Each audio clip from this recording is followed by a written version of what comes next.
Senator, you criticize the Bush administration frequently, but you almost never criticize the Republican Party itself. Other Democrats... Much to your chagrin. Well, yeah, actually. I mean, other Democrats, you will hear them talk about the GOP as the party that's been wrong on all the big stuff, creating Social Security, civil rights, the war in Iraq.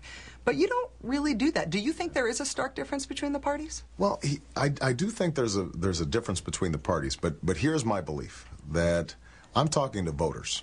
And I think there are a lot of Republican voters out there, self-identified, who actually think that what the Bush administration has done has been damaging to the country. And what I'm interested in is, how do we build a working majority for change? And if I start off with the premise that it's only self-identified Democrats who I'm speaking to, then I'm not going to get to where we need to go. If I can describe it as not a blanket indictment of the Republican Party, but instead describe it as the Republican Party having been kidnapped by a incompetent, highly ideological subset of the Republican Party, then that means that I can still reach out to a whole bunch of Republican moderates who I think are hungry for change as well. Now, they do not see you the same way. When they talk, when John McCain calls you a socialist, this redistribute the wealth idea, he calls you soft on national security. Yes. That's not just an anti-Barack Obama script. That is, he's reading from an anti-Democrat and specifically an anti-liberal script. Absolutely.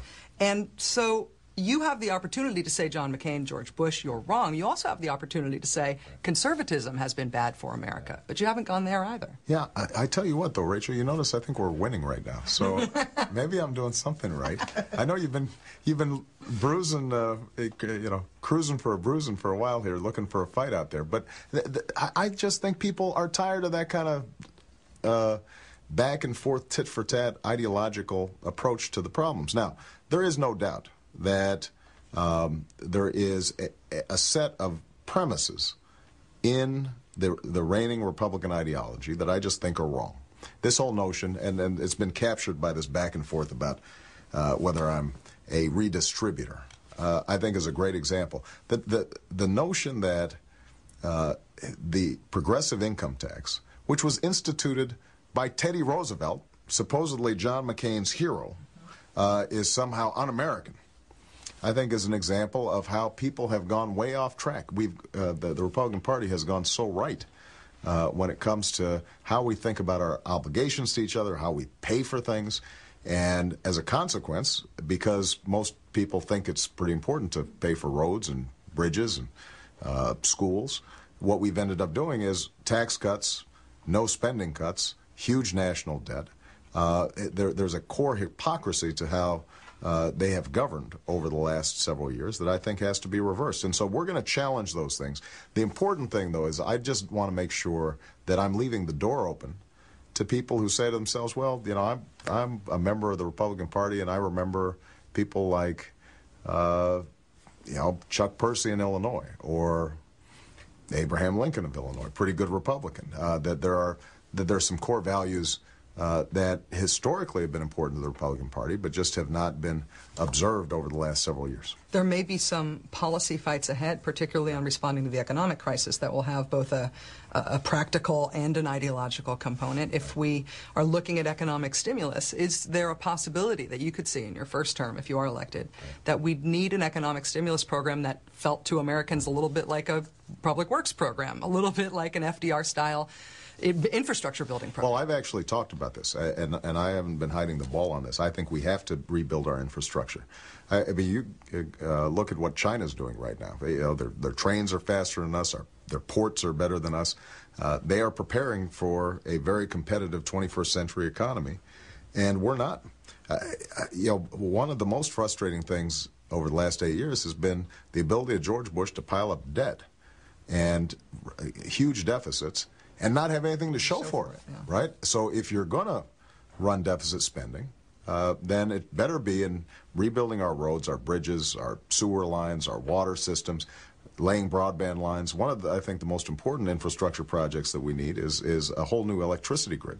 Because if we're going to be serious about renewable energy, I want to be able to get wind power from North Dakota to population centers like Chicago. And we're going to have a smart grid. If we want to use plug-in hybrids, then we want to be able to have ordinary consumers sell back the electricity that's generated from those car batteries back into the grid. That can create 5 million new jobs just in new energy.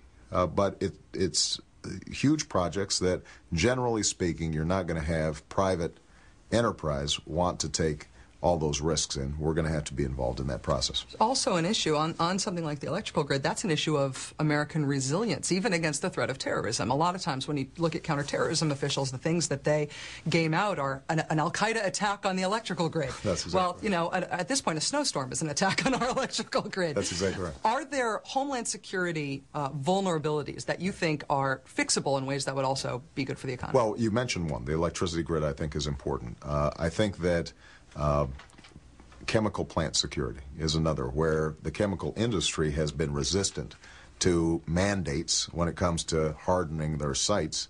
But you know what? If you've got a chemical plant that threatens 100,000 or 1 million people in New Jersey, we better have some say in terms of how serious they are about guarding that facility. Why hasn't that been fixed already? Well, I think it is a classic example of special interest lobbying. There has been resistance from the chemical industry, and it is this, again, an ideological predisposition that says regulation's always bad, so stay out of the marketplace. Well, look, I am a strong believer in the free market.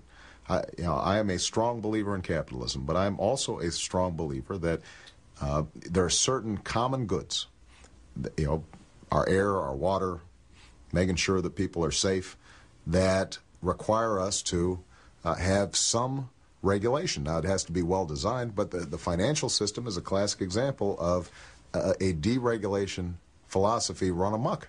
And now you see the consequences, and ironically, had we had some sensible regulation, we would not have now actually a much closer approximation to socialism when it comes to the banking system than anything that any Democrats have been proposing over the last several years. When you don't guard against excess, then a lot of times government ends up having to step in anyway in a much more burdensome way.